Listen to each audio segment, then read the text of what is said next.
Hello and welcome to Catholic Answers Live on this Friday between Ascension Thursday and Ascension Sunday.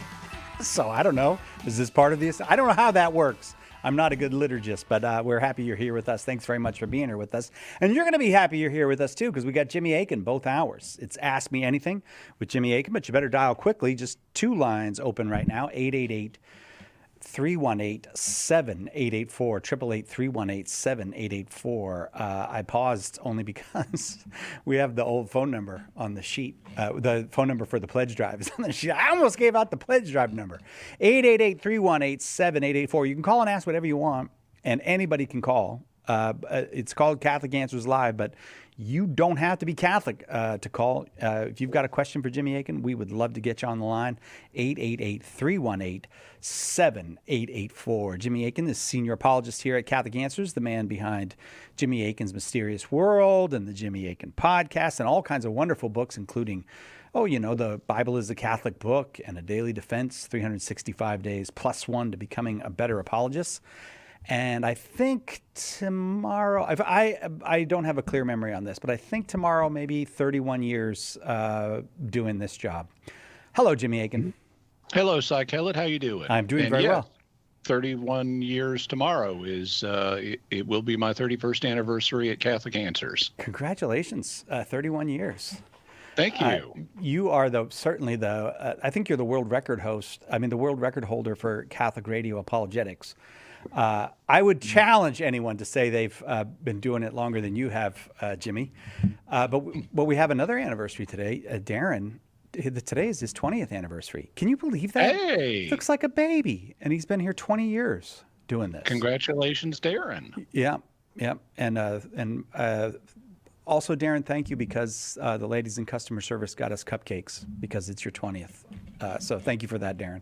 888-318-7884 is the number, 888-318-7884. I think I'll start in Denver, Colorado today. Audrey's in Denver, Colorado, listening on the Catholic Answers Live app. I think we have spoken a few times before, Audrey. Is that correct? Yes, it is. Well, it's nice to speak. How are you? Very well, thank you. Go ahead with your question for Jimmy. Hi, Jimmy. So I just finished reading John Bergsma's book, Jesus and the Dead Sea Scrolls.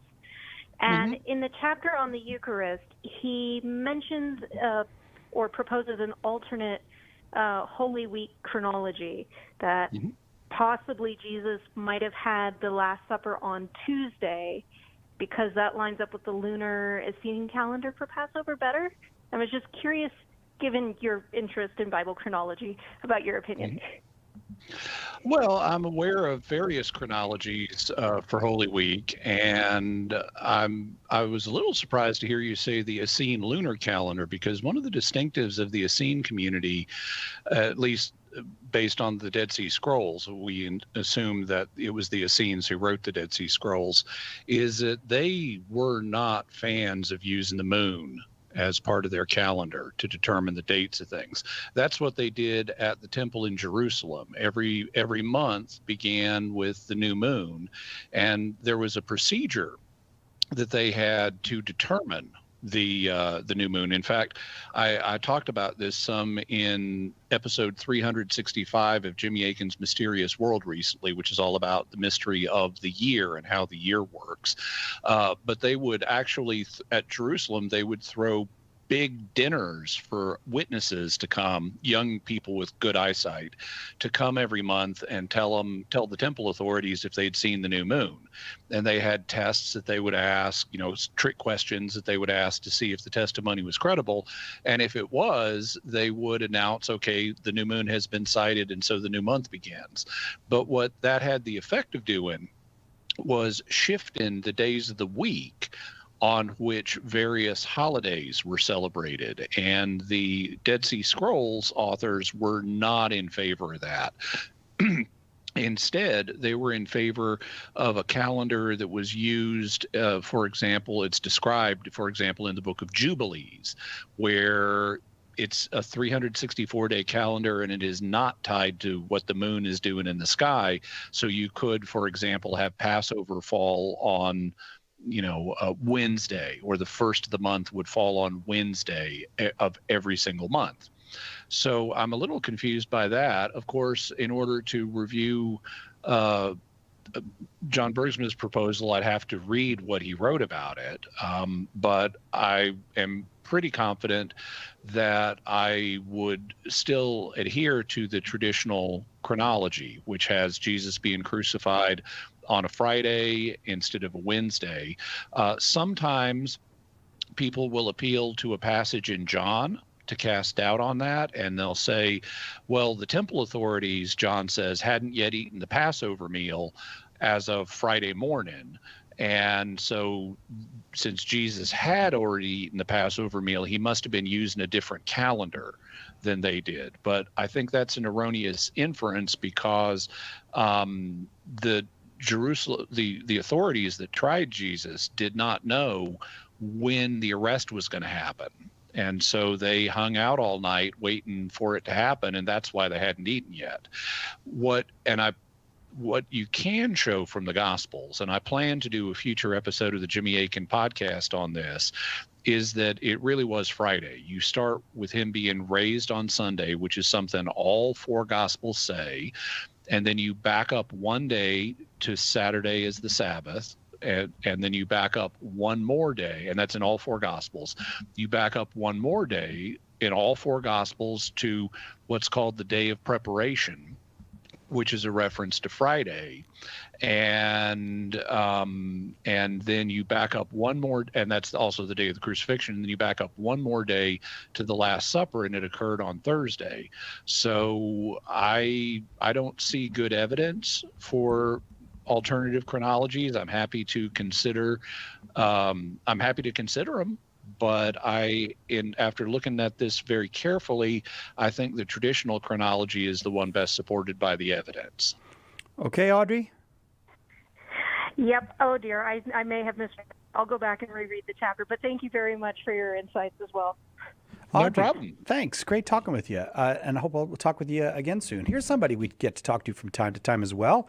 And usually it's on a Friday afternoon because it's Saturday morning where Luke is in Seoul, South Korea, just after 7 o'clock in the morning in Seoul. Good morning, Luke. Good morning, Shai and Jimmy. Good morning. Good morning. It's been a while. I'm glad you're back. And I see you have kind of a topical question for Jimmy. yeah. I'm happy to be back. Yeah, it's nice. All right, Jimmy. My question is about the conclave. Why does bishops have to make the election of a new pope secret? Does they have any reason for that? Well, I think that there are two reasons that contribute to the secrecy of a conclave. One of them is that they really want the cardinals to not be influenced by outside factors. They want the cardinals to be able to withdraw and open, and discuss and pray and open themselves to God's will about who the best pope would be. And they don't want them being pressured by outside forces, whether that's lay people or other clergy or secular rulers. And so getting them all alone and cutting off communication is one way of keeping them from being pressured. I think there's also a second reason, which is that once a pope has been elected, it's perceived as better if you don't publish the results if you don't publish the vote totals, because popes are elected when they achieve a certain number of votes. And if you knew that, there was still this other chunk of cardinals and it was this big, maybe this pope only just got over the threshold by the time of the final vote, but there were all these other cardinals that didn't vote for him, then that could sow the seeds of disunion in the church. And it's easier to support a new pope if we're just told, here's what they elected, here's the new guy, and we're not told, except this percentage of the cardinals disagreed with this, because then that could become an object of focus for people who aren't happy with the new pope, and it could breed division and disunity in the church. Luke, thanks. Thanks for. I was going to go back to Luke and I dropped him. I'm sorry, Luke. If I pushed the wrong button. Oh, my goodness. Let me take a break. We'll be right back with more Ask Me Anything with Jimmy Akin on Catholic Answers Live. Catch Catholic Answers live anytime at Catholic.com. Are you looking to study Catholic theology in a formal way with the guidance of faithful scholars? Underwriting for Catholic Answers Live is provided by the Augustine Institute, offering master's degrees in theology, pastoral theology, and Catholic education with flexible study options on campus, online, or both. The Augustine Institute equips students to serve Christ and His Church in schools, parishes, dioceses, apostolates, and the home. Learn more today at augustine.edu. Are you a coffee drinker? If so, you can now enjoy a coffee roasted to perfection by the Carmelite monks of Wyoming. Delicious Mystic Monk coffee is roasted and prepared by monks in a hidden cloistered monastery and is available in over 25 varieties. All Mystic Monk coffees are works of perfection and labors of love. For more information on how to purchase Mystic Monk coffee, visit mysticmonkcoffee.com. That's mysticmonkcoffee.com. EWTN Radio Essentials is now EWTN Radio Extra. It's the past, present, and future of Catholic radio. You'll hear classic programs from Mother Angelica and Dr. Scott Hahn, plus timeless devotionals and award-winning podcasts from our partners on EWTN's Podcast Central. Listen now to EWTN Radio Extra on the EWTN app, on smart speakers, and on EWTN.com.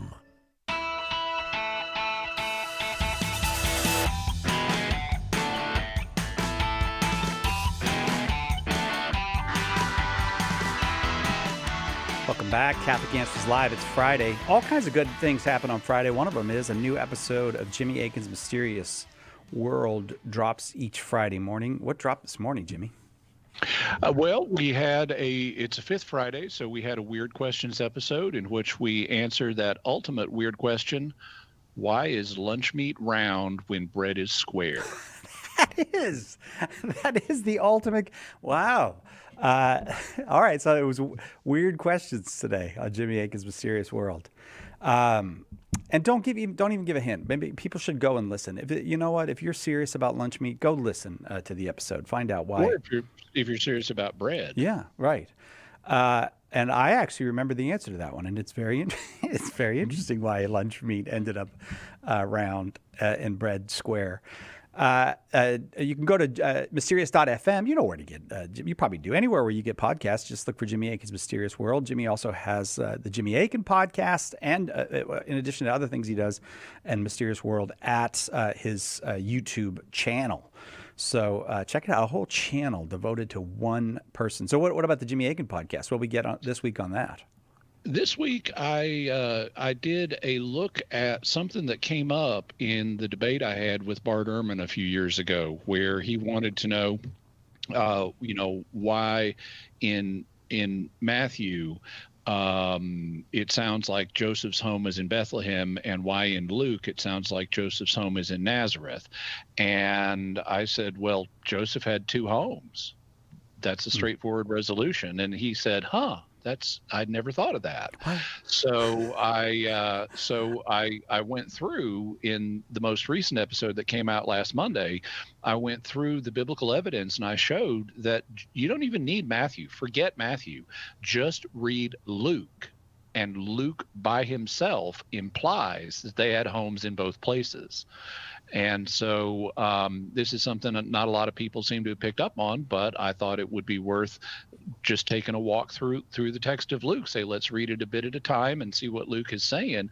And he implies that that Joseph had a home in Bethlehem, but Joseph and Mary together had a home in Nazareth, which is not at all uncommon for people who have to migrate for work. Like people, let's say they live in Sinaloa, Mexico, but they come to Arizona for work. Well, okay, they have their family home back in Sinaloa, but then they don't just stay on the street in Arizona. They find some kind of modest place to live, and so they maintain two homes, and they'll periodically go back to their family home, which is what Joseph is doing in Luke chapter 2 when he goes home for the census. Check it out. And again, wherever you get your podcasts, you can get the Jimmy Akin podcast on Mondays, the Jimmy Akin's Mysterious World on Fridays. And you can also watch virtually any other podcast, and eventually Jimmy will show up on it. Maybe that might be a slight exaggeration, but Jimmy's on a lot of these. Just a slight one. Yeah. All right, back to the phones we go. Michael is in Columbia, South Carolina, watching on YouTube. We're glad you're here with us, Michael. Go ahead with your question. Hey, Jimmy. I have a question. There are several points in the Bible where books that are not in the Bible are referenced.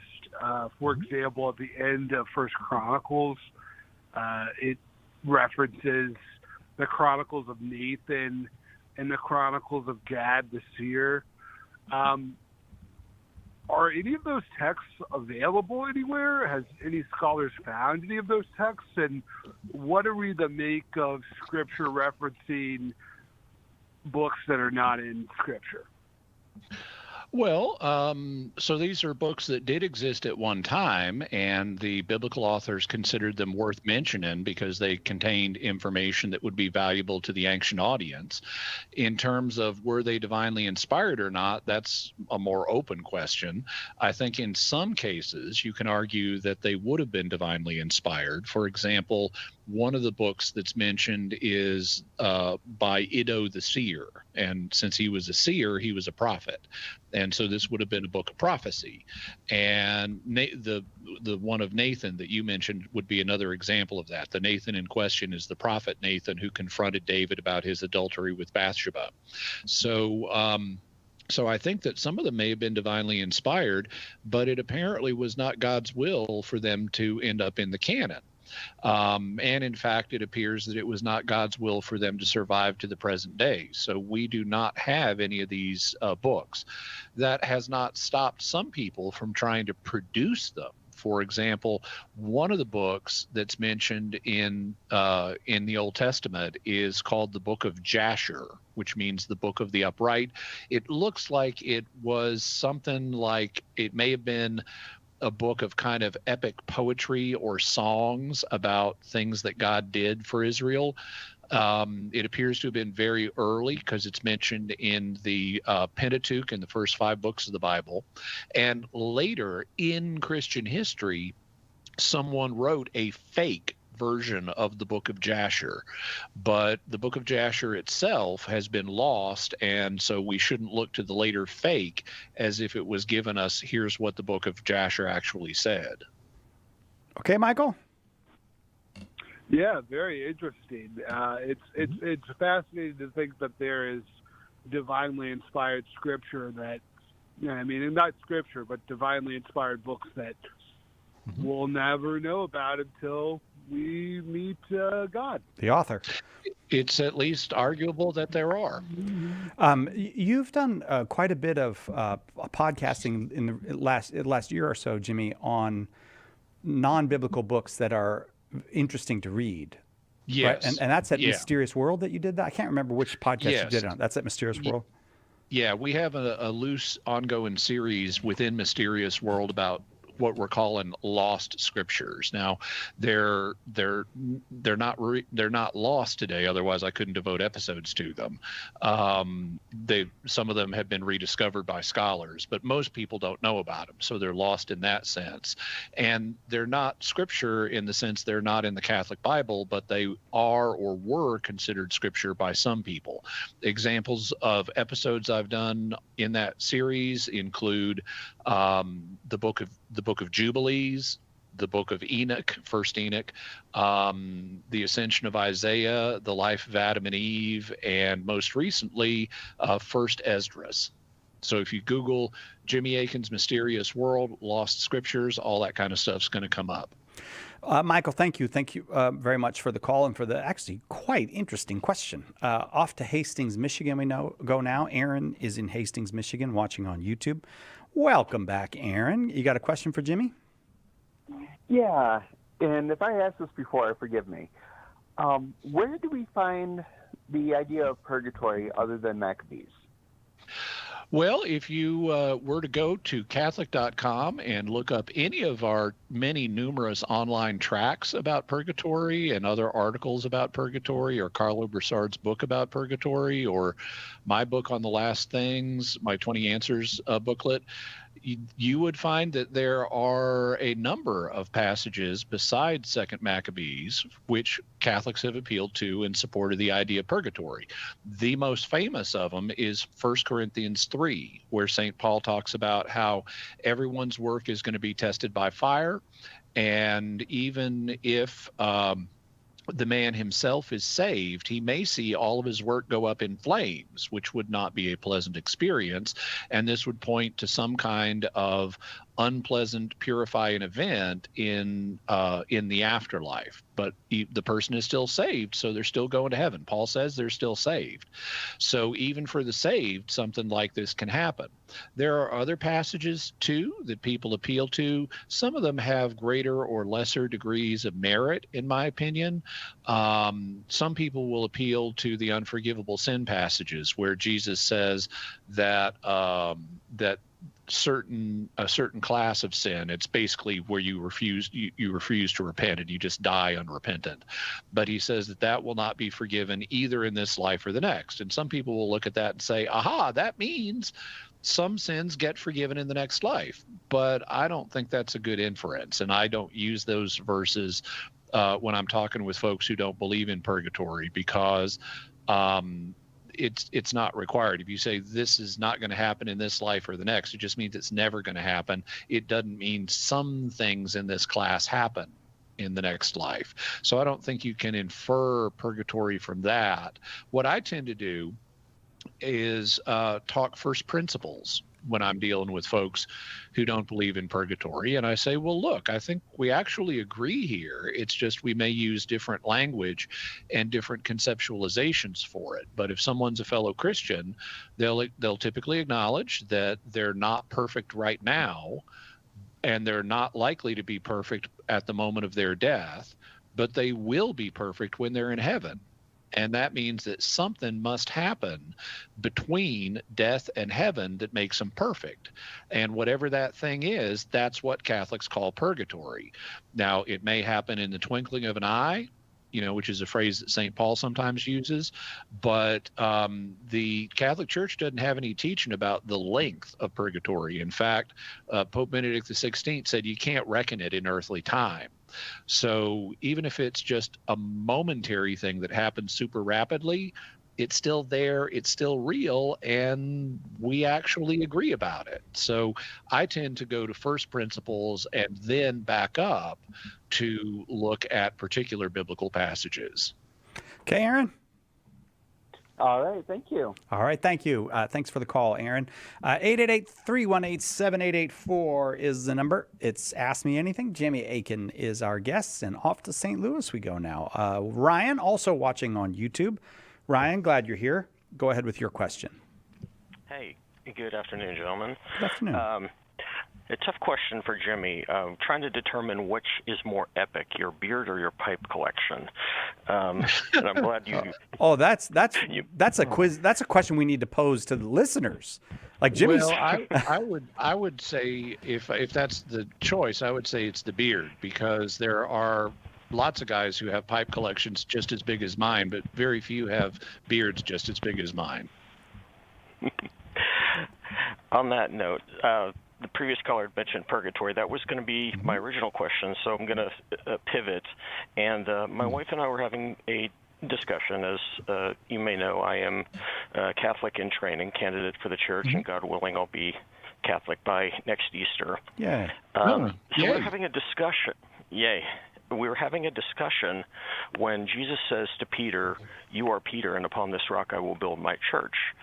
Now, our discussion, I had indicated to her that it is my belief and teaching that Jesus is saying, "Peter, I'm turning the church over to you, and this is what has become the Catholic Church."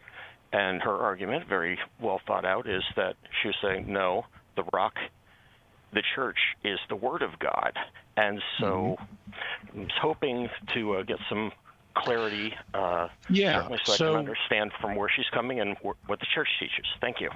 No problem. And we're coming up on a hard break. So what I'll do is give you a couple of recommendations. You're in luck. Next Monday's episode of the Jimmy Akin podcast is all about how we can show that Peter is the rock.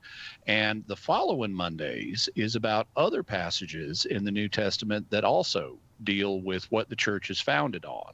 So I would say just wait till Monday. Go to my YouTube page, youtube.com/Jimmy Akin.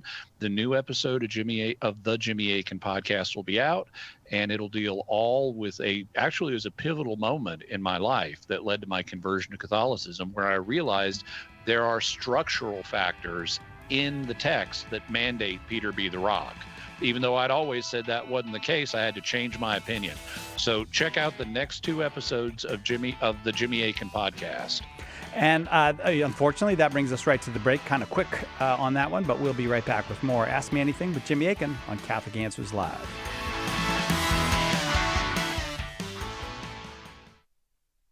We hope that one of the things that we communicate here at Catholic Answers Live is that our Catholic faith allows us to be fully serious about all the problems we encounter in the church and in the world, but it also lets us have light hearts and maybe even mix in a bit of fun, and that is exactly what our good friend Joe Heschmeyer does in his popular podcast, Shameless Popery. You should check it out at shamelessjoe.com. Joe's got a deep grasp of the faith, morals, the teachings of the church, all that, but he's also got a witty conversational style. He entertains and he informs, but you will leave equipped to better answer the most common challenges, misconceptions, and questions about the Catholic faith. He's got insightful guests, he does on-air debates, and he takes a close look into all the things that you want to know about as a Catholic living today. You'll walk away knowledgeable and filled with joy. Look for Joe on his YouTube channel. Check him out at shamelessjoe.com or wherever you get your podcasts. And if you like what you hear, become a patron. Deepen your connection to the Church's holy days and seasons while you draw on the wisdom of the Church Fathers. Feasts of Our Fathers, the new book from Mike Aquilina and Adam Lucas, is a treasury of history, prayers, insights, and lessons that will bring you closer to the earliest of Catholic traditions. Take your prayer life and your solidarity with the Church, past and present, to a new level. Order your copy of Feasts of Our Fathers today at shop.catholic.com.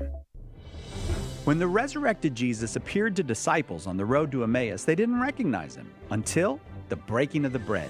The same is true today. In the Holy Eucharist, we really meet Jesus.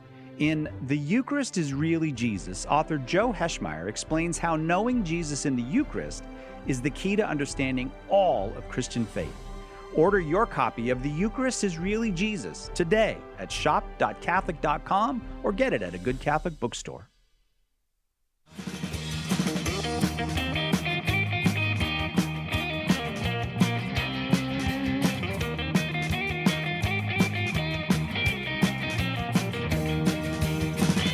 Welcome back.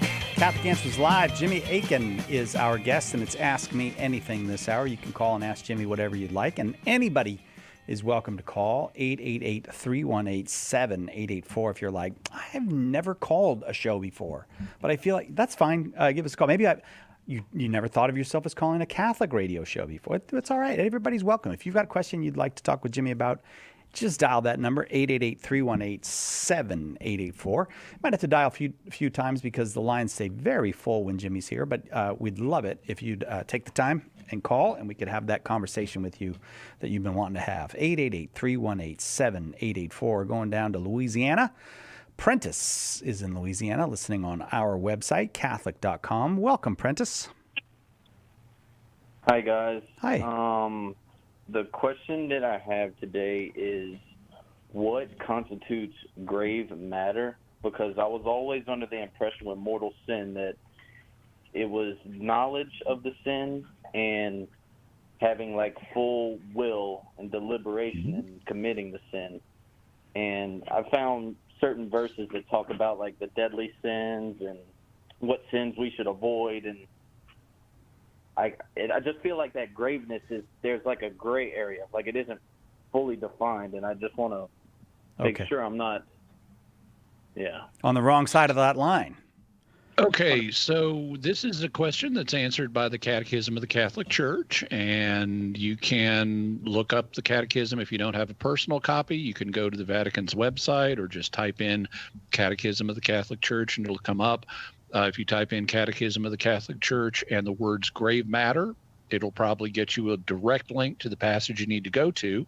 But basically, grave matter is any kind of sin that would gravely harm a good. That good could be towards God, like rejecting belief in God, that gravely damages the good of believing in God. It also could be directed against another human being, like doing grave harm to another human being, whether it's mental harm or financial harm or physical harm or whatever it may be. But basically, in terms of so that's the underlying principle. It does grave damage to some good. But in terms of a practical list, the church, and this is what the Catechism mentions, says that it's summarized by the Ten Commandments. So the principles that are involved in the Ten Commandments involve the categories that can potentially have grave matter. So, for example, lying, stealing, murdering, committing adultery. All of those represent, now some of the categories are a little broader, like adultery, well, just some kind of sexual sin. Sexual sins are one kind that a person can commit mortal sin through, even if they're not married and thus wouldn't be committing adultery, if they're, say, fornicating with somebody. But the categories of morality that have grave matter to them are summarized, or can have grave matter to them, are summarized by the Ten Commandments. But that doesn't mean that everything that infringes on the Ten Commandments in any way is going to be grave matter. Stealing is one of the things that's prohibited by the Ten Commandments. But if I stole a nickel from Elon Musk, the richest man in the world, that's not grave matter. I'm not doing grave damage to Elon Musk by stealing a nickel from him. On the other hand, if someone is starving on the street and only has a nickel to buy food today, and I steal his nickel, well, then I might be doing grave damage to him. So these things have to be dealt with some nuance, and not all violations of the Ten Commandments are grave. Some of them have what in moral theology is called parvity of matter, or smallness of matter. But in terms of what can be grave, it's basically all of the categories that are found in the Ten Commandments. Okay. Prentice? I don't know Can if you we. hear me? Yeah. Oh, yeah. That makes sense to you, Prentice? Yes, that makes a lot of sense. Jimmy will do Thank that. you, guys. Yeah, that's why all the lines are full right now, Prentice, because Jimmy does that. 888-318-7884 from Louisiana. Let's head over to Houston, Texas, where I bet the weather's the same as it is in Louisiana. Dan, listening on 1430 AM. Welcome, Dan. I've been down around Houston, Texas, where the sun shines most of the time. Yeah, is that what they say? Is that the sun shines most? Well, that's what the Marshall Tucker Band says. Oh, I didn't get the song reference. Is the sun shining, Dan? It is today. All right. But it hasn't been, so you never know. Well, we're glad you're here. Go ahead, Dan. Thank you. I am a volunteer Protestant chaplain. Mm-hmm. And I have a ministry to those with Alzheimer's and dementia. Mm-hmm. God bless you. And in my congregation, if you will, there are both Protestants and Catholics. Mm-hmm. And I was wanting to find out, or curious to know, if there might be allowances made from time to time to allow a non-Catholic to present the elements of communion to Catholics that may be present. That's a good way to say it. So this is something that I don't have the answer to off the top of my head. I'd need to check I need to check the official documents on this, and I can explain it a little further. But what I'd suggest is that you email me at Jimmy at JIMMY at Catholic.com, and I can then go check the documents and give you a clearer answer. But there are sort of two factors that need to be considered. The first factor is who performed the consecration of the elements.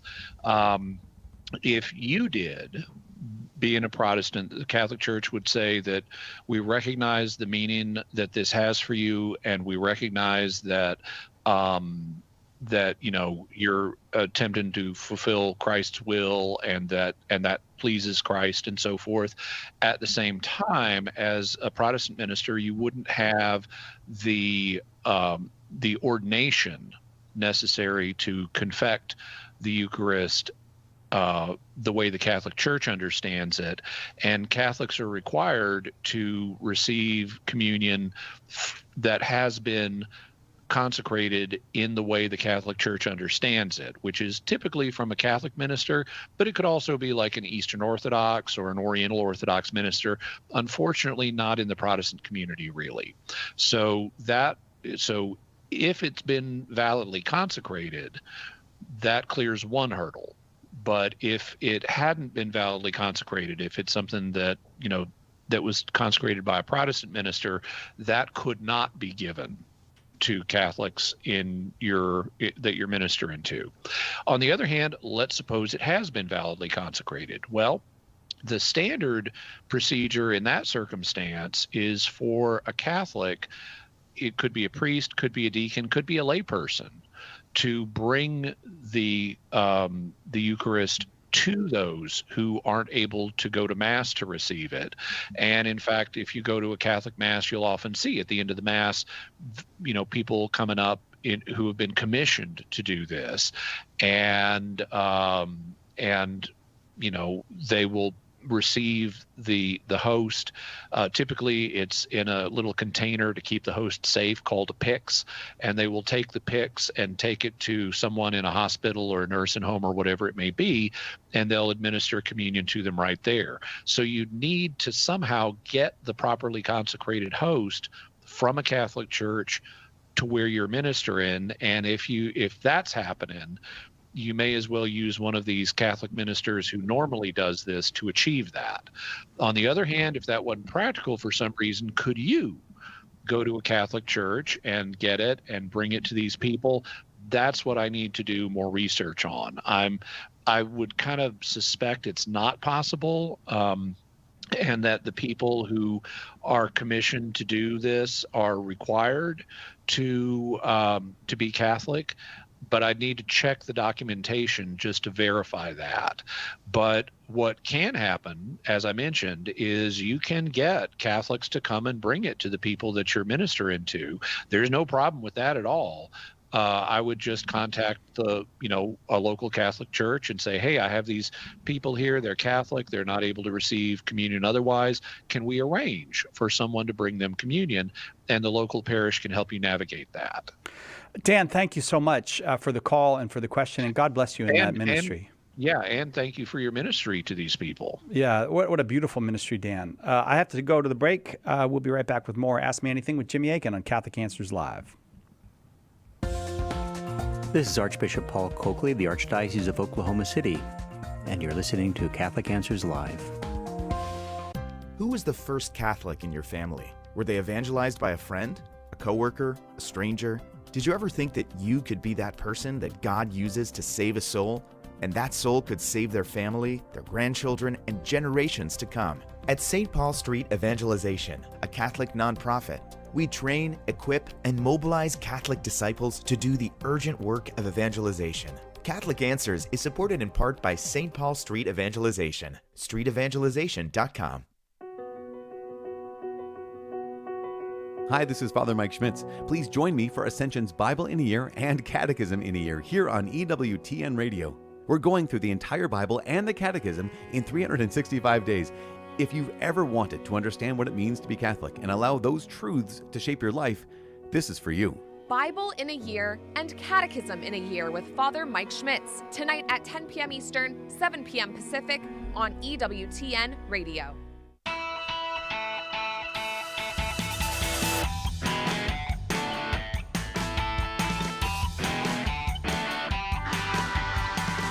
Welcome back. Catholic Answers Live. Always learning from Jimmy Akin. Learning during the break, just like I'm learning during the show. And I suppose I should share what I learned. I learned something about Star Trek, that in one of the episodes, there's an alien librarian in the episode, Dr. Atos. And Jimmy, Mr. Atos. Mr. Atos. Yeah. He never finished the doctorate, huh? He I know he worked at it, but apparently not. He's the librarian. But Atos, I never would have guessed it, but A to Z is his name. The librarian's name is A to Z. Anyway, back to the phones we go. Andrew in Dallas, Texas, watching on YouTube. Andrew, welcome. Go ahead with your question. Hello. Yeah, so I'm a Catholic convert. I just converted last year to Catholicism from Protestantism. Welcome on. I guess thank you. I guess my question would be, because my family, they're all Protestants. So I'd say, what's the best way to evangelize them? Because I tried talking church history about them, but they weren't interested or anything like that. So what would you guys say is, the best way to evangelize Protestant people about Catholicism?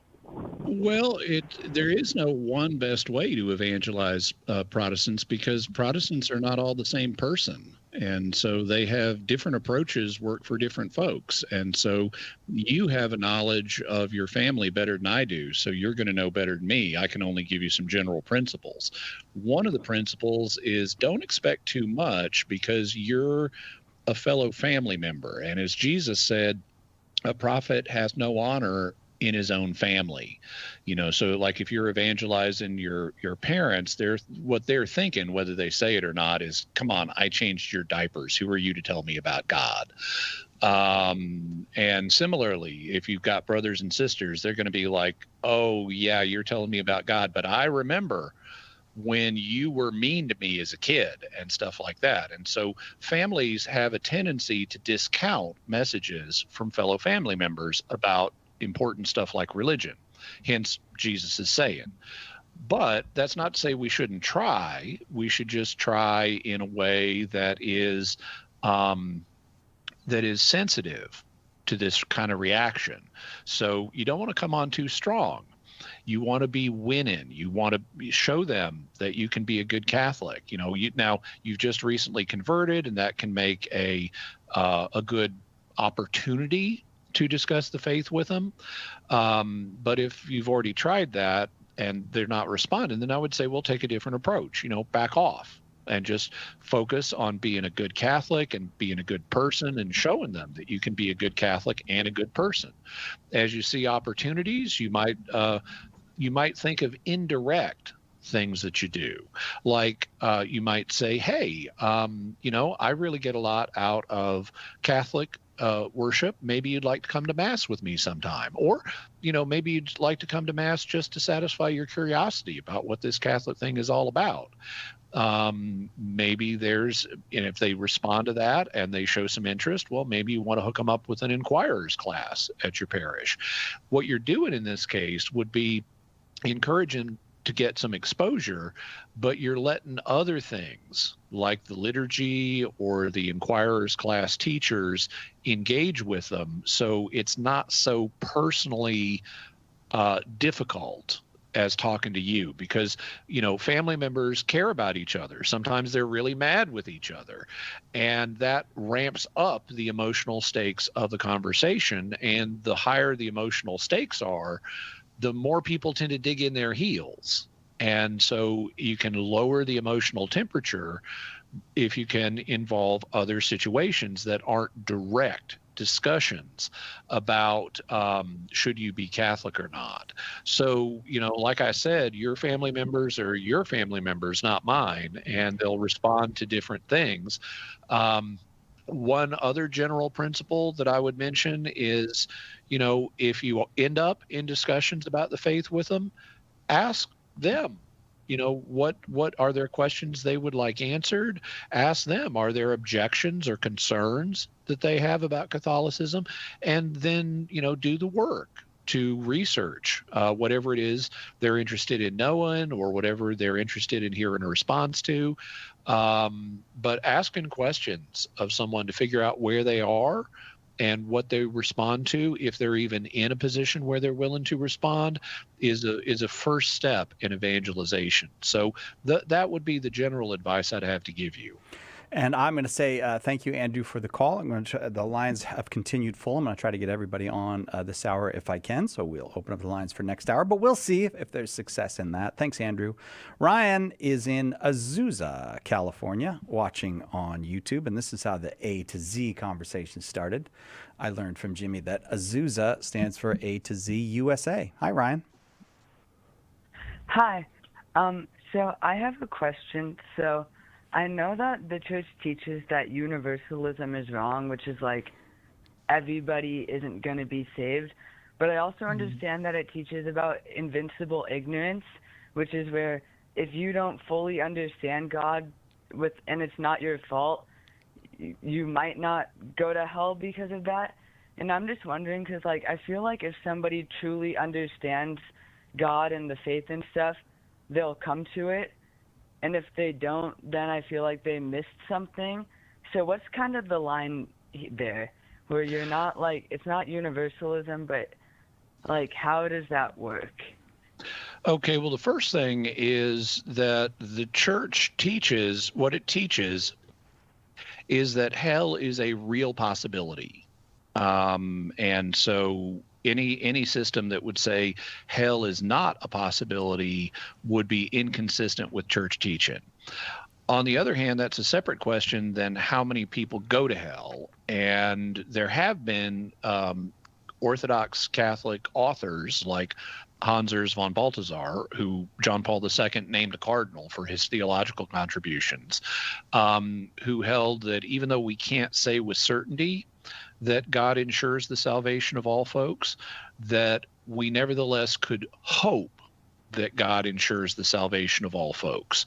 How he would do that is up for debate. I mean, because we don't even know that he does do that. But I just mentioned that because even though it's a minority position historically, there have been a few authors who have suggested that God might find a way to save everybody, even though hell's a real possibility. One way of doing that might be God enlightens the person at the moment of death and reveals himself to them and enables them to make a free choice for or against him. And in those circumstances, the sense of God's presence might be so overpowering that they choose God, that everybody does. And so no one ends up going to hell, even though they could have if they had rejected God. I'll also note, now that's a minority position, like I said, but it's not completely inconsistent with church teaching. I would say that we also have some evidence against that in the form of near-death experiences, about 20% of which are negative, and some of them are positively hellish. And so the evidence we have from near-death experiences could indicate that not everybody goes to heaven, that some people really do choose to reject God fundamentally and spend eternity without him. Your question, though, was about invincible ignorance. Well, okay, so invincible ignorance is what one has. I think it's better to call it innocent ignorance, where someone just innocently doesn't know the facts about, God and Jesus and his church. Invincible makes it sound, even though that's the historic term that's used here, it makes it sound like Superman level invincibility, that they have this ignorance that no amount of data could shatter. And that's not how the church or moral theologians understand this concept. I think referring to innocent ignorance is a better way. But even if someone's invincibly innocent of the truths about God and Jesus and his church and so forth, that doesn't mean he's in a state of grace. Someone could be a hardened adulterer or a murderer or something like that and be innocently ignorant, not of the truth that murder is wrong and adultery is wrong, but that they need to convert and become a Christian. So just because someone's innocently ignorant, that's not a ticket to heaven. There can be people who are innocently unaware of the fact that Jesus is the Son of God and they need to believe in him, but they may be living a life where they do know adultery is wrong and embezzlement is wrong and theft is wrong and murder is wrong, and yet they do those things, which would mean they're not in a state of grace. So in addition to being innocently ignorant in order to go to heaven, you're going to need to be in a state of grace. You're going to need to have the virtue of love or charity in your soul, and you're not going to have that if you lead a life of unrepented mortal sin. Ryan, I hope that was helpful to you and was very clear to you. Again, lines are full, so on we go. John's in Bel Air, Texas. John, thank you for waiting. Go ahead with your question for Jimmy. Hi, I was wondering whether I could be in good standing with the church, a Catholic in good standing, if I personally oppose abortion based on my religion, but I at the same time do not believe that the government should criminalize it. To give more detail, I believe based on scripture that at the moment of conception a gift from God comes into existence. For example, Jeremiah 1:5 says, "Before I formed you in the womb, I knew you." Okay, John, I appreciate the speed at which you're going since we're getting close to the end of the hour, but you're going a little too fast for me to process everything you're saying. Can you relax and slow it down a little bit? I'm sorry about that. No problem. To give more context, my view is basically of former President Joe Biden, a Catholic. I personally oppose abortion based on my religion, but I don't feel that I have the right to legislate or impose my religious beliefs on, the rest of society. And so I was wondering, can I be a Catholic in good standing if I personally oppose abortion, but don't think the government should make it illegal? That's what. Yeah. Okay, well, it depends on what you mean by in good standing. One, it's good that you believe what the church teaches, that abortion is wrong. The church also has a social teaching that it should be criminalized, if at all possible in a given circumstance, because human life is human life and it needs protection. But that doesn't mean if you rejected the two teachings have different levels of magnitude. That abortion is wrong, that's infallibly certain. The idea that it should be criminalized, though, can be more dependent on circumstances, because there can be circumstances in history where even though something is wrong, that doesn't mean that it should be criminalized in this situation. For example, adultery, that's 100% wrong, just like abortion is. But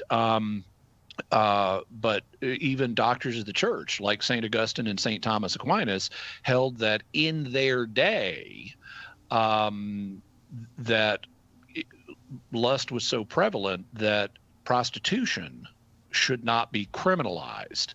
Now, fortunately, we live in a day where they said that if it were criminalized, the world would be overturned in lust.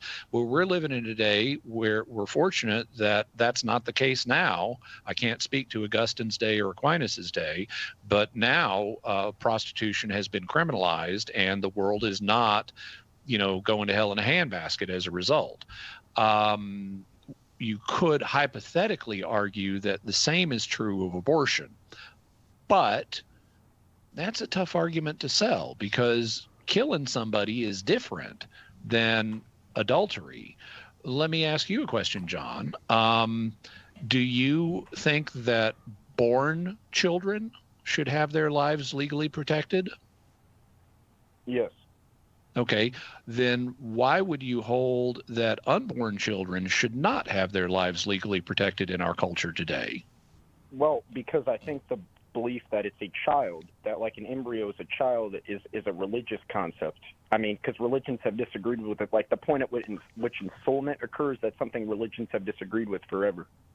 Okay, so what I would recommend, since we're coming up to the break, Si, why don't we see if we can send John a copy of the book, Why We're Pro-Life, and it will go in more detail into how you don't need to be religious at all to recognize that an unborn child is still a child, And there are a lot of arguments about, well, we don't know when ensoulment occurs, that really dodge the issue. So we'll send you a copy of this book, John. Check it out. And if you'd like to discuss it further, call us back. You're always welcome to call back, John. Just hang on. Why We're Pro-Life, a book from the Catholic Answers Press. We love giving those books away, and you can get them also at shop.catholic.com if you're interested in that. John, yours is free. Right back after just a very brief break with more Ask Me Anything with Jimmy Akin on Catholic Answers Live.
Welcome back to Catholic Answers Live. Jimmy Akin, our guest. It's Ask Me Anything this hour.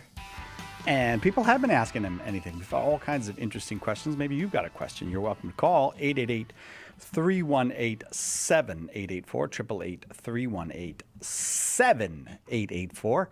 Jimmy, nice to have you back for another hour. Howdy, Cy. Nice to be had back for another hour. Well said, Jimmy. Well said. Nice job just turning it back around on me. Let's see. We got tons and tons of questions, but with that, lines will open up. You know, Jimmy answers these questions. The line comes open, so do not lose heart. Just dial 888-318-7884. Oh, I forgot to read the ad last hour about the conference. I guess I'll do that real quick. Are you looking for the perfect gift for Father's Day, confirmation, or graduation? I hope my kids are listening because they'll forget about that. Do you enjoy prayer, fellowship, and dialogue with like-minded Catholics who enjoy learning about their faith? You know the answer to these questions is yes, so plan to be with us September 25th through 28th as we welcome some of the nation's most brilliant, eloquent, and engaging Catholic speakers as they share the good news of Jesus Christ and his church. Dr. David Anders is going to be there from Call to Communion. He's wonderful. Father Jeff Kirby is going to, I think, give the opening address. Dynamic, wonderful speaker. Steve Dawson from St. Paul Street Evangelization. Father Paul Check is going to be there. Jimmy Akin, who's on this hour, will be there and giving a talk and visiting and all that stuff. So you get to hang out with Jimmy Akin. We'll do this radio program live. And who is our keynote speaker this year? Chris Stefanik. That's right, Chris Stefanik. So go to CatholicAnswersConference.com and get $50 off when you use the promo code early, CatholicAnswersConference.com. Back to the phones we go. Penny's in Lincoln, Nebraska, watching on YouTube. Glad to have you here with us, Penny. Go ahead with your question for Jimmy. Hi. Thank you very much.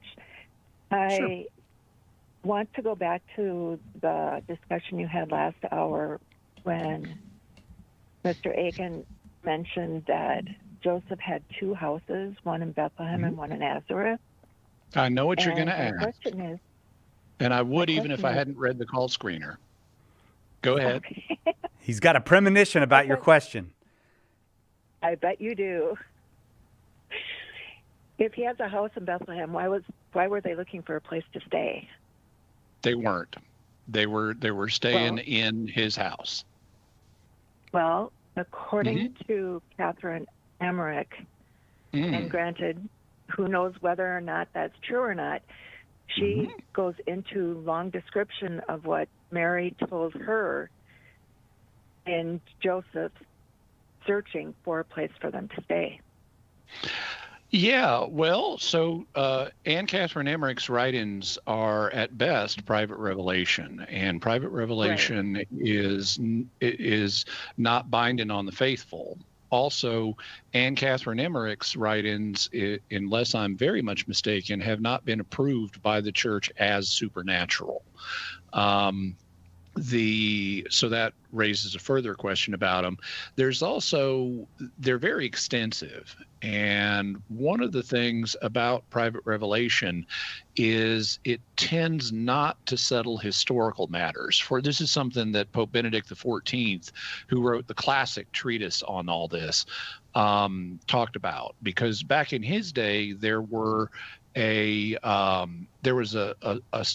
kind of an argument based on the seers, who had been perceiving the crucifixion about how many nails Jesus had been crucified with.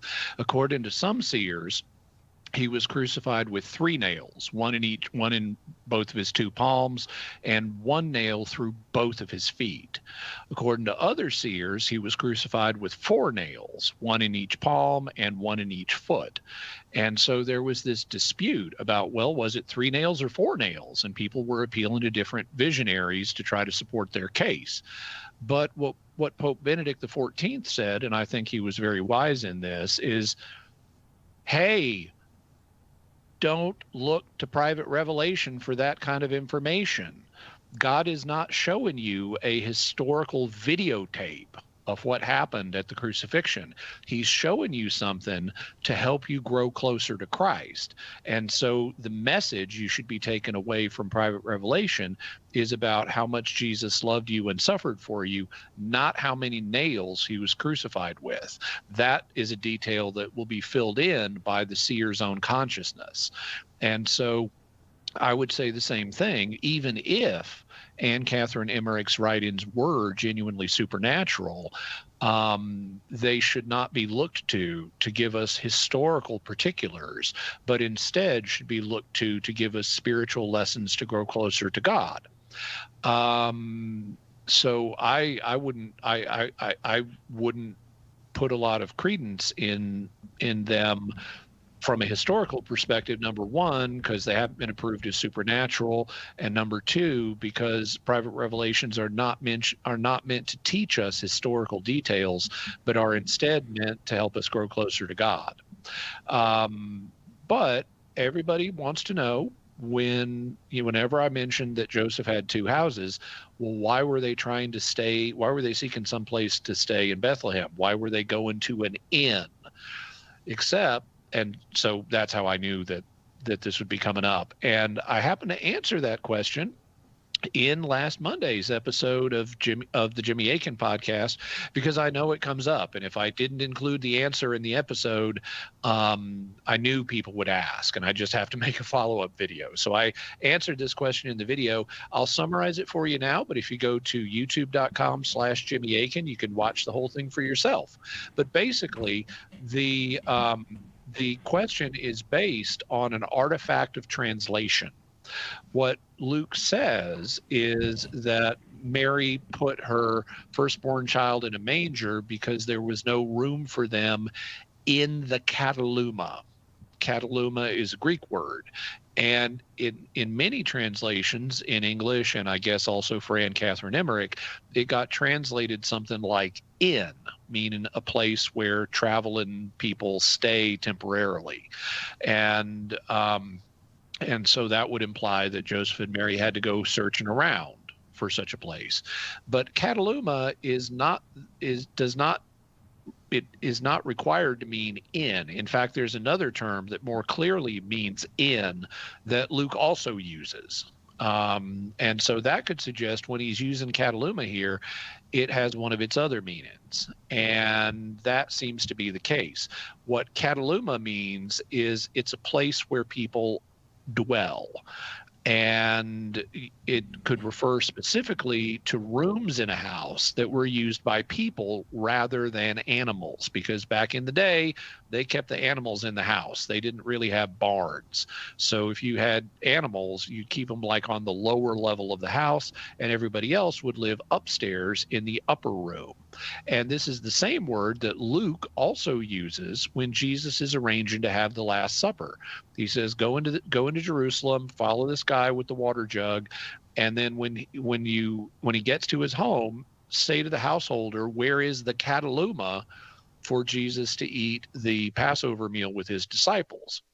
So we have other evidence in Luke of kataluma being used for an upper room. And it makes all the sense in the world to say, well, at the time of the census, or not really a census, but at the time of the registration, Joseph's whole family comes back to the family home in Bethlehem. And so the living area in the house, the upper room, that's full up. And so Mary put the baby Jesus in a manger down on the lower floor where they kept the animals. You know what? I'm going to leave it there because we got to take a break. Great question, and I hope the answer was helpful to you, Penny. We got to take a break now. We'll be right back with more Ask Me Anything with Jimmy Akin. Catholic Answers Live. One of the biggest mistakes a Christian can make is to try to do good without God's help. St. Therese said, when we trust only ourselves and not God, our soul becomes incapable of virtue. Her remedy? Works of charity. And the greatest work of charity is to share the gospel. At St. Paul Street Evangelization, a Catholic nonprofit, we encourage you to share the gospel with someone who doesn't know Jesus. Catholic Answers is supported in part by St. Paul Street Evangelization, streetevangelization.com. Underwriting for Catholic Answers Live is provided by Magnificat. Published monthly, Magnificat features texts of daily Mass, prayers, articles, meditations, art commentaries, and more, in step with the liturgical rhythm of the Church, on the web at magnificat.com. We should pray because prayer is conversation with God, and conversation is the only way to build a relationship. We need that relationship with God. We should pray and talk with God about what's on our hearts, what's on our minds, what's active in our lives, the joys we have. We should share all of these with God. Prayer is conversation, and conversation is the only way to build a relationship with God. It's the most important relationship. All of our other relationships depend on this one.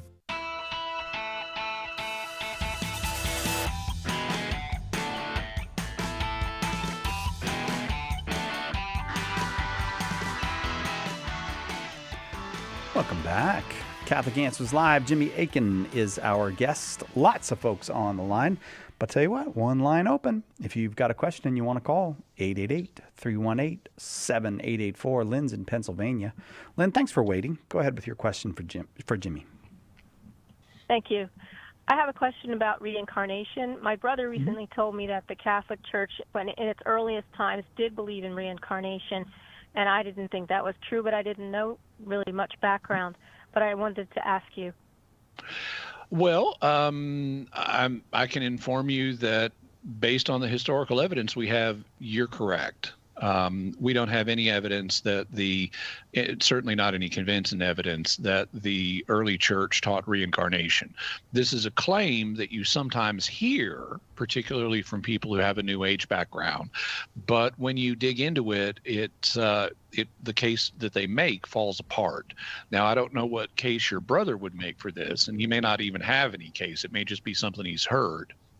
But it is not the case. The Catholic Church did not originally teach reincarnation. Instead, Christians, including Catholics, have always believed that human destiny is not reincarnation, it's resurrection. Because that's what happened to Jesus. He rose from the dead. He didn't reincarnate. And it's understood and stressed repeatedly in the New Testament that that's what's going to happen to us. Jesus, as St. Paul says in the Corinthian correspondence, his resurrection represents the first fruits of the dead, or the first bit of the harvest to come in, and the rest of us represent the later harvest. So we're all going to get resurrected just the way Jesus was. He was the firstborn of the dead. We're the rest of the dead, and we're all going to get raised. And this is something that's stressed repeatedly in the New Testament. Like, for example, in John chapter 11, when Lazarus has died, and Jesus tells Martha that your brother's going to live again, and she says, yeah, I know, he'll be resurrected on the last day. What Martha doesn't know is Jesus is about to bring him back right now, but you'll see how the passage attests to the Jewish belief that he would rise on the last day. And that was the common understanding among Jews. It was the common understanding among Christians. And the claims that that Jesus or that early Christians taught reincarnation really don't work. In fact, a couple of years ago, I was reading an article in peer-reviewed work known as the Psi Encyclopedia, which is published by the British Society for Psychical Research, and it was an article on reincarnation studies, and it mentioned in its historical section that there were early Christians who supported reincarnation, but the Council of Nicaea ruled in 325 that that it shouldn't be taught, and I knew that wasn't true because we've got the records of the Council of Nicaea. We have multiple accounts of the Council of Nicaea, and they never even mention reincarnation. And so I wrote to the author and explained it and showed the sources, and he wrote back and said, you're right, I will modify the article. So if you actually look into so that's a kind of a short summary, but if you can find out more about if your brother has a case to make, I'd be more than happy to interact with it. Okay, great. I appreciate that. All right, Lynn. No problem. Thank you, Lynn. Thanks very much. Let's go to Chicago, Illinois. Miro in Chicago. Welcome, Miro. Go ahead with your question.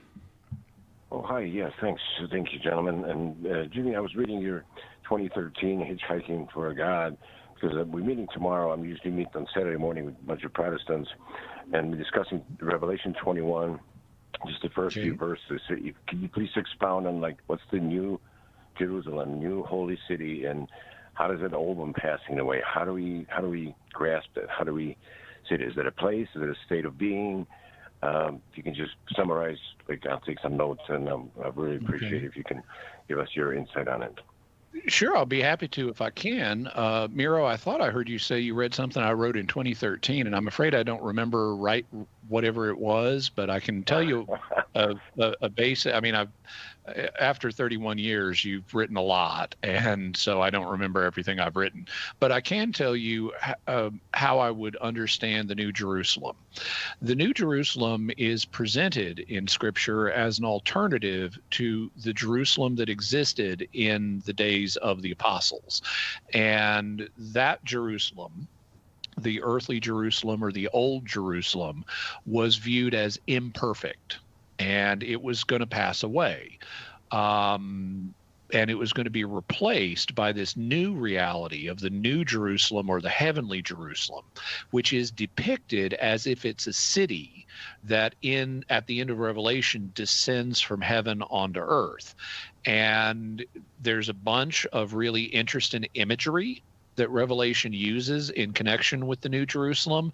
It describes it as having 12 gates, 3 on the north, 3 on the south, 3 on the east, and 3 on the west. It depicts these gates as being made out of giant pearls, which would then have doors burrowed through them. And this is where we get the explanation, this is where we get the phrase pearly gates, because the New Jerusalem is depicted as having gates made out of giant pearls. It's also described as having 12 foundations, each with one of the names of the 12 apostles on it. It's depicted as having golden streets that are made out of transparent gold. I mean, Cy Kellett, you may have thought transparent aluminum was impressive, but New Jerusalem, it's got transparent gold. Nice. And it says that there's no temple in the city because God and the Lamb are its temple. And this is all a lot of glorious imagery. It's also given dimensions that frankly would not allow a city like this to sit on the earth, and because it's just too big.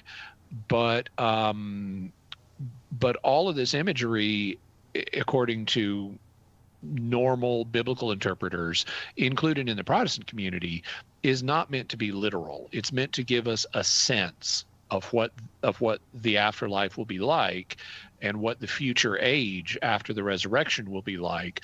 But in actuality, it's understood that the afterlife and the future age are going to transcend what we can imagine now. And so all of this imagery is meant to give us a taste of this awesome future reality, but we're not meant to take it literally, because our brains, our minds are designed to work with present reality, and future reality transcends anything we can imagine now. So if we set aside the imagery and say, what is this imagery pointing towards? I would say that the New Jerusalem represents redeemed humanity. Everybody who is fully redeemed by God, so that they end up, quote unquote, going to heaven, even though it's going to be on the new earth, is part of the New Jerusalem. So all of the saved from every age in human history are part of the New Jerusalem. That's why it's represented as a city. And it will be on a new upgraded version of the earth. That new version of the earth might be a replacement earth, or it might just be a modified upgrade of the earth. But we will have a physical aspect to reality, to our existence in this future reality.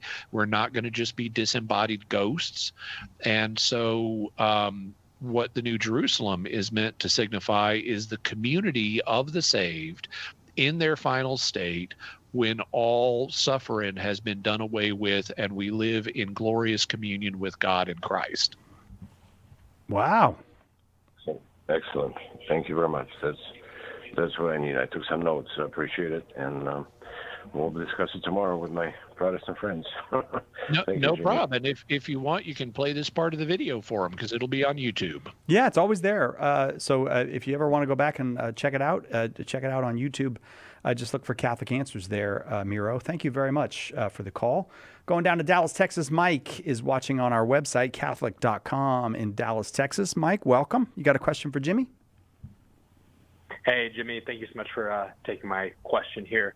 Yeah, sort of a little bit more of a personal question, but currently finding myself in a kind of college ministry setting.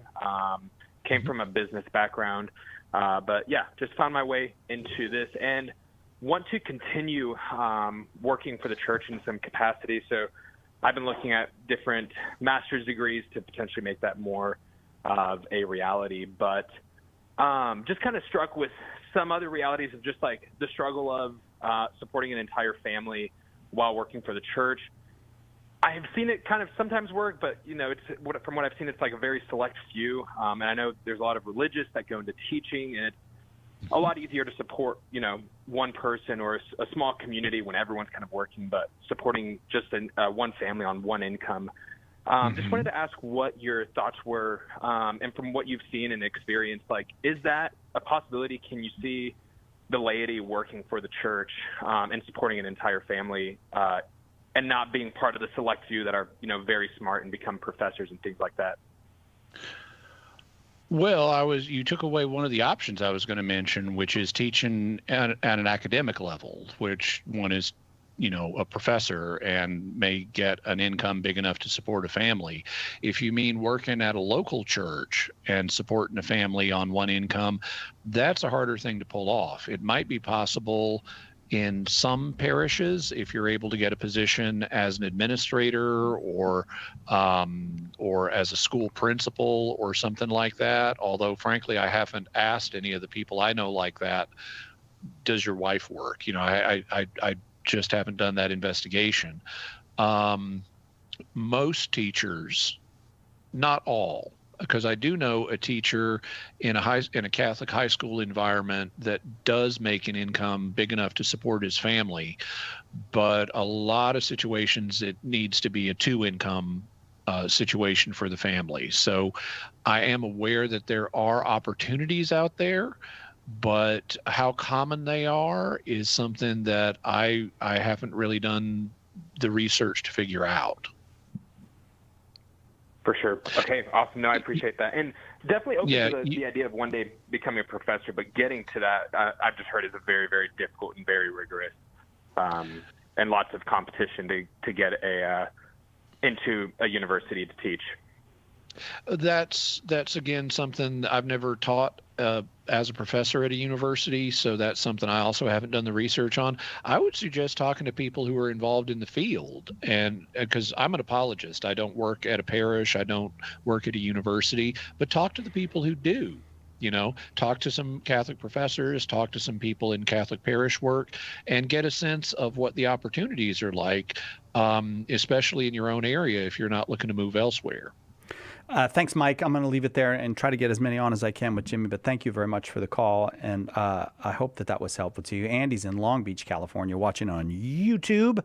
Welcome, Andy. Go ahead with your question.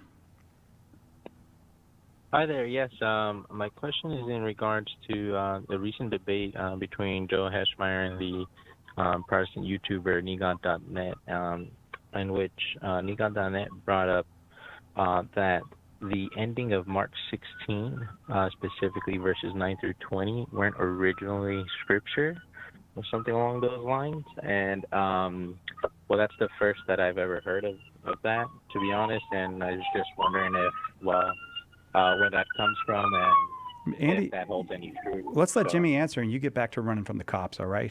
Go ahead, Jimmy. Yeah, I couldn't.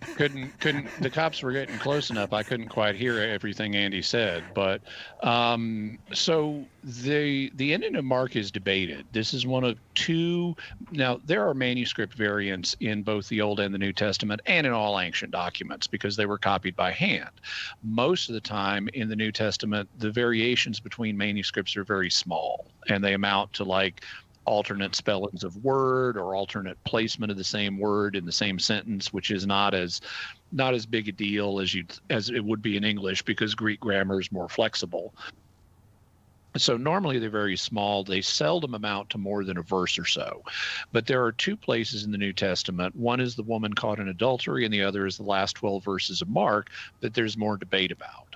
And we do have some evidence that is significant that the last 12 verses of Mark were not part of the original edition of Mark. Off the top of my head, here are 3 or 4 bits of that evidence. The first one is the last 12 verses of Mark are not found in some very early manuscripts. And it's easier to explain that if these 12 verses were not part and they were added later. Second bit of evidence, there are several different endings for Mark. The ones that's in our Bible became the most popular, but there are others, like what's known as the Freer Logion, Freer. There's some more evidence, though, and we'll cover it on the other side of the break. All right, if they haven't caught you by that time, we'll get to the rest of the answer to you. Jimmy Akin is our guest. It's Ask Me Anything on Catholic Answers Live.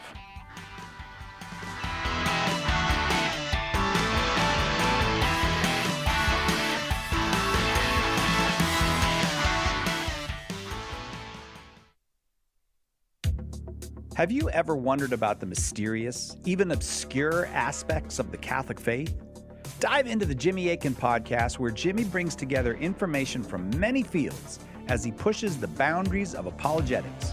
Tune in today to the Jimmy Akin podcast, Mysteries of the Faith, a highly entertaining, informative, and at times humorous show that will help you grow in your faith.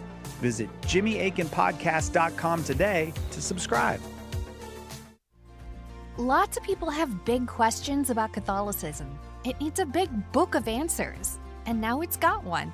The Big Book of Catholic Answers is filled with helpful replies to more than 250 questions about the faith. Questions about God, salvation history, the Creed, the Bible, the list goes on and on. Order your copy of the Big Book of Catholic Answers today at shop.catholic.com or ask for it at a good Catholic bookstore near you.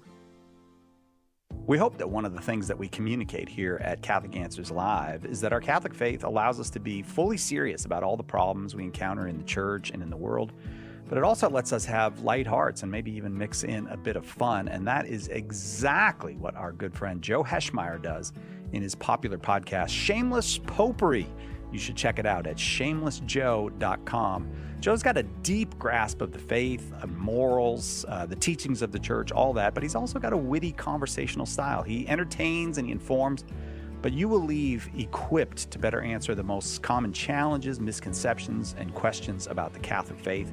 He's got insightful guests, he does on-air debates, and he takes a close look into all the things that you want to know about as a Catholic living today. You'll walk away knowledgeable and filled with joy. Look for Joe on his YouTube channel. Check him out at shamelessjoe.com or wherever you get your podcasts. And if you like what you hear, become a patron.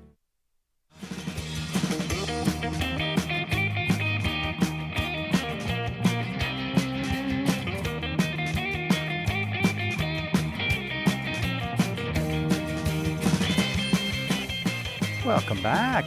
Catholic Answers Live on the line. Andy in Long Beach wants to know about the very last part of Mark's Gospel, chapter 16, verses 9 through 20. Is this originally part of the canon? Is this an addition? And Jimmy, you were in the midst of an answer for Andy. Well, actually, what Andy asked was not, is it originally part of the canon, but was it originally part of Scripture? Sure, okay. And since Mark is a Scripture, we can answer that by saying, was it part of the original edition of the Gospel of Mark? And there's significant evidence that it wasn't. And this is commonly accepted by biblical scholars of all stripes, including Catholic biblical scholars. Pope Benedict XVI also accepted this. He talked about this in his 3-volume Jesus of Nazareth series. But I mentioned 2 pieces of evidence that suggest that it was not. One of them is the last 12 verses of Mark are not found in some of our early key manuscripts. A second piece of evidence is that there is more than one indent that we find. In some, it just cuts off after verse 8. In some, there is an extra short indent that's sometimes called the freer logion, F-R-E-E-R logion. There's also another kind of little shorter indent, and then there's the last 12 verses indent. And so that's like 4 different indents, and that suggests that originally the various indents, like the freer logion and the last 12 verses, were added to, and the other short one were added because they weren't in the original. Now, what was in the original is a separate question, but this is a second piece of evidence that the fact there are multiple indents is another piece of evidence the last 12 were not in the original. The third piece of evidence is that there's a shift in the style of the Greek. When you hit the last 12, they're written in a different Greek style. That suggests they're by a different author, and thus they weren't in what Mark originally wrote. And it's not too hard to figure out what their primary sources were, because the last 12 verses of Mark basically contain summaries and paraphrases of information that's found in Luke and John and Acts. So you can kind of tell where these 12 verses are drawing their information from. So there is significant evidence that they were not in the original edition of the Gospel of Mark. But so what? The rewritten Bible, where there are new additions that are made, is something that is clearly part of the Bible itself. If you look at 1st and 2nd Chronicles, they are rewritten versions of 1st and 2nd Kings and 1st and 2nd Samuel. If you look at Matthew and Luke, they're rewritten and supplemented versions of Mark. And those aren't the only examples, but what that shows is there can be later additions that include supplemental material that are also scripture. Now, the canon is something that emerged later in church history that took several centuries to form, but on the basic question of could these verses in Mark be scriptural? Well, yeah, they could be. They don't have to be in the original to be scripture. Mm-hmm. That's a separate question than are they? And here there is, now I didn't hear the debate, so I don't know anything about the debate. I don't know anything that Joe's opponent was trying to make with this, bringing up this point, but it's not controversial even in Protestant circles to acknowledge that these verses are not part of the original edition. Now, whether they should be considered scripture is a separate question that I can go into if I need to, Andy. I'm happy to do that for you, but since I don't know the context of this in the debate, perhaps you can tell me what point Joe's opponent was trying to make, and maybe I can help with that. Sorry, Andy. Go ahead, Andy.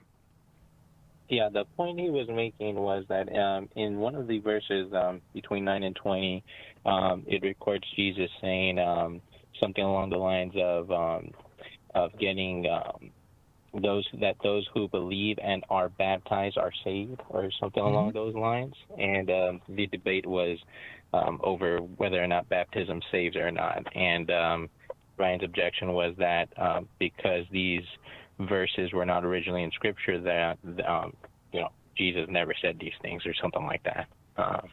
I see. Okay. Well, so I didn't hear the debate, and I don't want to second guess Joe, but I would, if I were in a debate on this subject, I would make my case on other verses that are not open to this challenge. Because there are a couple of ways that a non-Catholic can try to defuse this verse. One of them is the one you mentioned, which is that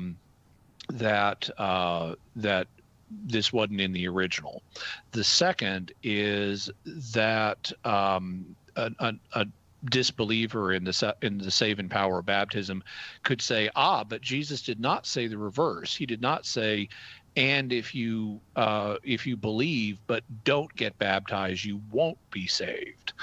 Now, I don't think either of those arguments deprives the verse of all force, because even if this is not in the original, and even if you don't consider it scripture, it's still a summary of what early Christians believed.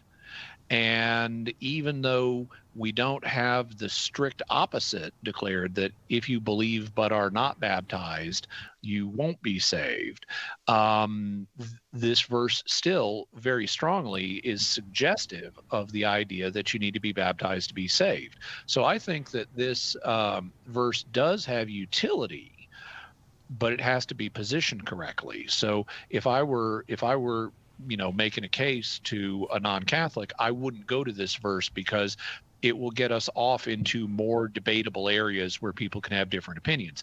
I would tend to go to verses where they're less debatable. But different people have different preferences and different choices, and these verses do have force. It's just, I think you have to position them in the right way to make that force convincing to someone who doesn't believe it. And I am going to leave it there, Andy. Try to get more on as we've got time with Jimmy. Winnie is in North Carolina. Winnie, thank you for waiting. Go ahead with your question for Jimmy. Hi, thank you so much, Jimmy, for taking the time for my call.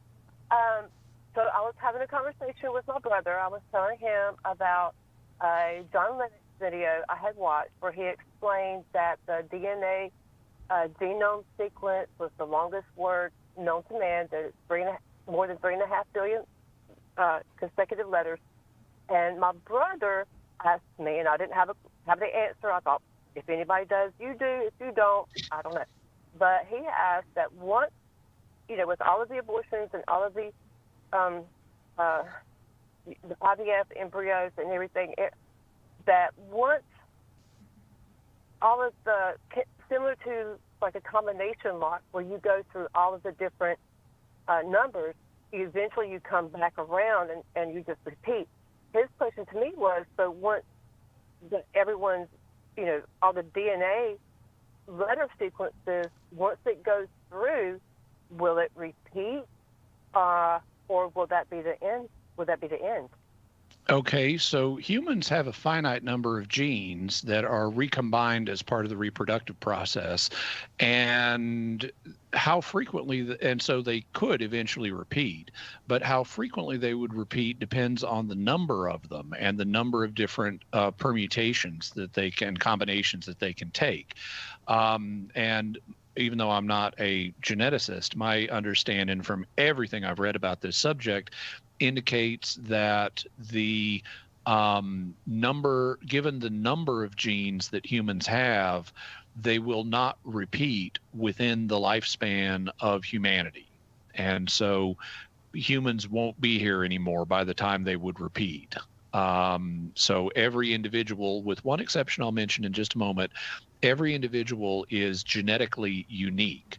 However, that doesn't mean that, because you mentioned something about abortion, that doesn't mean that the value of a person is less, even if they are a genetic copy of someone else, because we already have, and here's the one exception, we already have people who are genetic copies of other people. We call them identical twins. Identical twins have the same genes.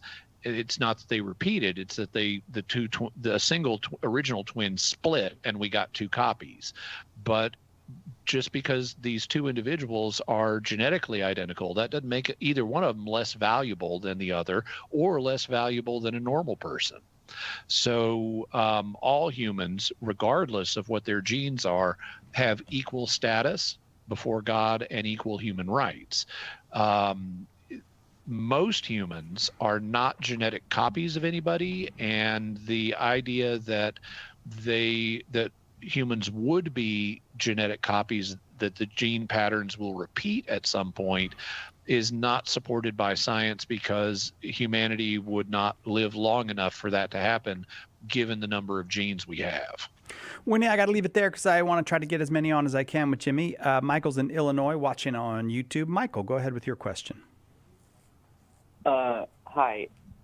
I was wondering if there's enough time, if there's like a second question. It's a weird question for Jimmy. That's okay. Go ahead with your question, Michael. I'll do the best I can.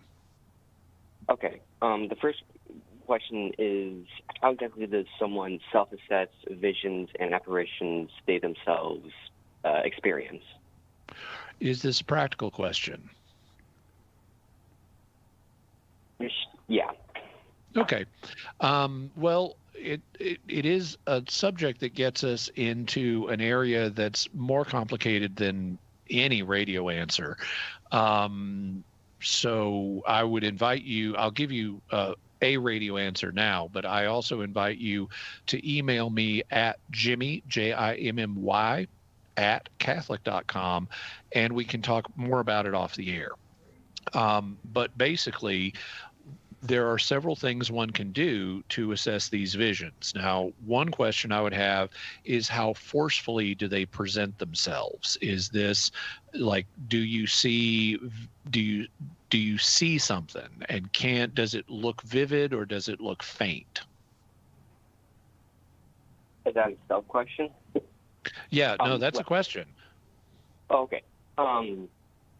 Like, sort of vivid, but also clear. Okay, and does it feel different than using your imagination? Yes. Does it happen when you're clearly awake, not asleep or half asleep? Yes.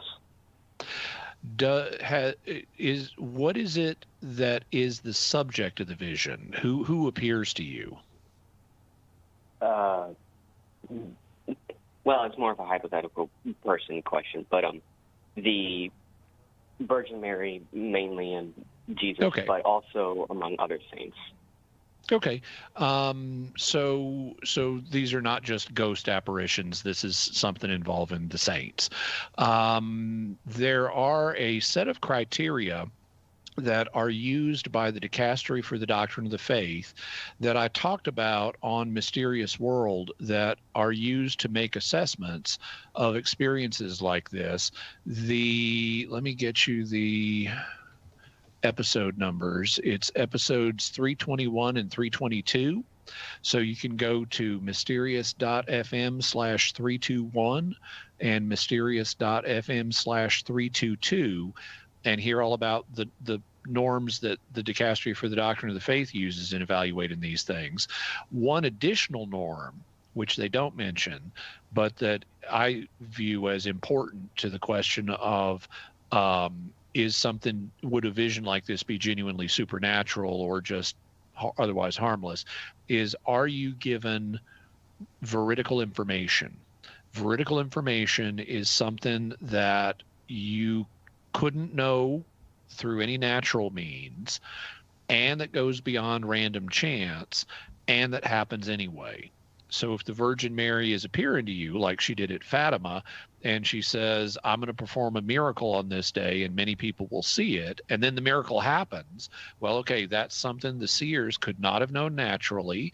It goes beyond random chance because miracles are not common, and then it turned out to be true. Now, not everything needs to be of that magnitude, but if the Virgin Mary or Jesus or some saint told you something that you didn't have any way to know, and it's not something that could be randomly guessed, and it turns out to be true, then that information would suggest, it wouldn't prove it, but it would suggest that something paranormal is happening in this vision or series of visions, and therefore it needs to be investigated further, and you need to pay attention to them. So you'll get in touch, I assume, you'll get in touch with Jimmy, Michael, and continue this conversation? Yes. Okay. There is a weird question, though. If there's time, obviously. If there's time, there's a weird question. You know what? I'm going to have to ask you to call back next Friday when Jimmy's on again, Michael, because I got to get to the break right now. But next Friday is Weird Questions, so that'll be a perfect time. Perfect. All right. I hope we'll see you then, Michael. I got to take a break. Right back with more Ask Me Anything with Jimmy Akin on Catholic Answers Live. There's only one Catholic Answers Live. The Catechism defines evangelization as the proclamation of Christ and his gospel by word and the testimony of life. But what does that look like in real life? It looks like St. Paul street evangelists out in the public square sharing the good news. We're a Catholic nonprofit that starts conversations by handing out free sacramentals. Then we employ our method of listen, befriend, proclaim, and invite. Catholic Answers is supported in part by St. Paul Street Evangelization. Visit streetevangelization.com to learn more. Hi, this is Mike Aquilina with a few words about St. Irenaeus. It's only recently that Pope Francis has declared him to be a doctor of the Church. And this is unusual because he's been dead for many centuries, almost 2 millennia. But I think he's a man for our time because he's teaching us to think, to have an educated faith, to know the reasons for what we believe, and then present those to a skeptical world.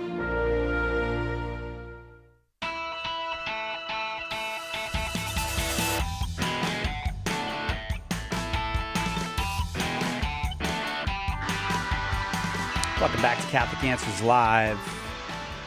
We've got a segment we do from time to time now called The Bottom Line, meaning what's the bottom line Catholic teaching on this or that? And that is, there are topics where people would like to know, well, what do I have to believe as a Catholic? You know, what is certain about a topic as far as the Catholic faith goes? And one of those is demons. We get a lot of questions about demons. There's actually a lot of internet conversation about demons among Catholics, among a lot of which is poorly informed. Yes, that's right. And so that's why we get this situation where there's a lot of conversation, but do people actually know the basics of what the church teaches on topics? So, and then we're going to take this segment, The Bottom Line, and we'll make it available on social media to help people who might need the basic Catholic teaching.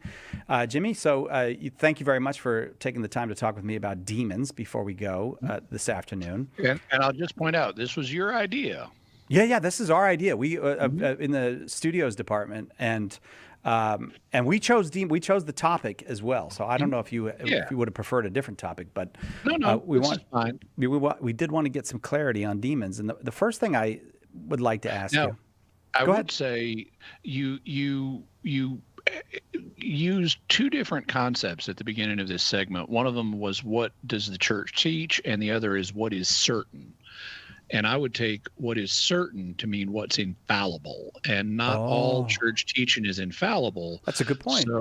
So I will tell you what the church teaches. I'll also tell you what, if something's infallible, and I'll tell you what my opinion is on matters the church does not have a teaching on, but are subject to opinion. Very good. Very good. Well, is this a permitted opinion? Could I just say, because I do think lots of people in the modern world do say, look, all this New Testament particularly talk about demons is really, you can interpret it metaphorically. That we're talking about human evil, the tendency towards evil and selfishness and all that. So can I, as a Catholic, hold the view that really demons are metaphors? Well, the Christian church has always held that they are not metaphors, that they are intelligent creatures of God. They are different than we are in that they don't natively have physical bodies the way we do, although it's been held very commonly as a matter of theological opinion that they can assume, like angels, can assume temporary physical bodies. These are sometimes called aerial bodies. The idea was that they would condense them out of air and then the air would dissipate when they were done using it. That's not church teaching. Like I said, that was theological speculation. But the church has always understood that they are not metaphors, but are other creatures of God that are different than us. Now, by the early 20th century and the mid 20th century, there was a period of doctrinal confusion, particularly after Vatican II, and there were some individuals who were promoting this metaphor idea. But when the Catechism of the Catholic Church came out, the church reaffirmed its historic position. And so the church teaches that demons are intelligences that God created without bodies, and they are not simply metaphors. So that is church teaching. I do think I'm not going to ask you about like what they are, because I think most people do have the basic understanding that a demon is a fallen angel. There's actually some interesting discussion there in biblical circles because it depends on how you use the word angel, and it depends on what value you give to various Second Temple Jewish sources. In the Second Temple Jewish world, it was common to understand, now if by angel you just mean it's not a human being, well, okay, there was some discussion in early Second Temple Judaism about demons, and they weren't actually always identified with what we would call a fallen angel, but with a subset of creatures that were the ghosts of individuals that were human angelic hybrids. And this is found in the Book of Jubilees and in First Enoch, and it seems to be the common understanding in Second Temple Jewish sources. But eventually, the term angel came to be used for any non-human creature that is, has smarts and isn't here on earth. And so by that understanding, demons would be fallen angels regardless of whether they would have been classified under that term in the first century. So I guess the question that people have then is, why would they fall, though? I mean, what could possibly have tempted a creature who, an intelligent creature that presumably has knowledge of the good, why would they choose permanently to be separated from God? Well, let me ask you a question, Cy Kellett. Why would you choose to be permanently separated from God? I do. Is there any reason good enough to justify that? No, there's not a good enough reason, but there are reasons I can see, I guess, where you could choose something lower and just say, I want power, or I want money, or I want, pleasure, or well, we're in a similar situation with the demons. Okay. Ultimately, there is no good reason. There's nothing sufficient to justify turning your back on God, and so sin makes you stupid. And the demons did something stupid. Even though they're otherwise very smart, they could still do stupid things. Just like King Solomon. He was very smart, but he did stupid things. In terms of what specifically was it that the demons fell over, we don't know because we're not told in Scripture. And that's led both Jews and Christians to speculate on what it would have been. One early speculation is that it involved mankind, that according to a Second Temple work known as The Life of Adam and Eve, the reason the devil fell was because God created man as in his image. So God is the image of man. Man is the image of God. And what do you do with the image of a God? You reverence it. I mean, that's what they did in the ancient world. They made images of God, and then they would reverence them. Well, okay, in the book of The Life of Adam and Eve, that's the explanation. God makes man in his image. Michael, a good angel, tells all the other angels, okay, now we're going to all reverence the image of God together. We're going to reverence man. Ooh. And the devil thought, man, he's this puny little thing, and I'm older than man. Yeah. I shouldn't be reverencing him. And that's what led him to rebel. There are also other speculations. A more particularly Christian speculation is kind of connected to that one, but it's that the devil knew that Jesus was going to incarnate as a human being, and he couldn't put up with the idea of someone like Jesus incarnating as a mere lowly human, and that's what caused the fall. Then there's the idea that it was pride on the devil's part, that he wanted to be like God. And this is based on a passage in Isaiah that's actually talking about a human prince, a human leader, but many people have applied it to the devil and speculated that he wanted to knock over the establishment and take over heaven for himself, which of course he could never do since God's omnipotent. So I'm a little personally skeptical of that idea. But there are various speculations on what may have been the cause of the fall, but they are all just theological opinions. All right, so then the practical question I'll end with then, how do I avoid these demons and stay out of their evil clutches? Well, you could try wearing a special, a hazmat suit. Yes, I'm willing. If it'll keep but, them away. Failing that, I would pray to St. Michael the Archangel and say the St. Michael prayer and entrust yourself to God and not really think about him too much. All right, Jimmy, thanks for giving us the bottom line on demons. As always, things that surprise me in what you have to say, and very, very helpful. Thank you. My pleasure. All right, that'll do it for us. And but we're going to keep doing this. We're not quitting. Just because it's Darren's 20th anniversary and tomorrow is Jimmy's 30th anniversary on the air. 31st anniversary on the air. We're not quitting. We've got a lot more of this left in us. So we'll see you next time, God willing, right here on Catholic Answers Live.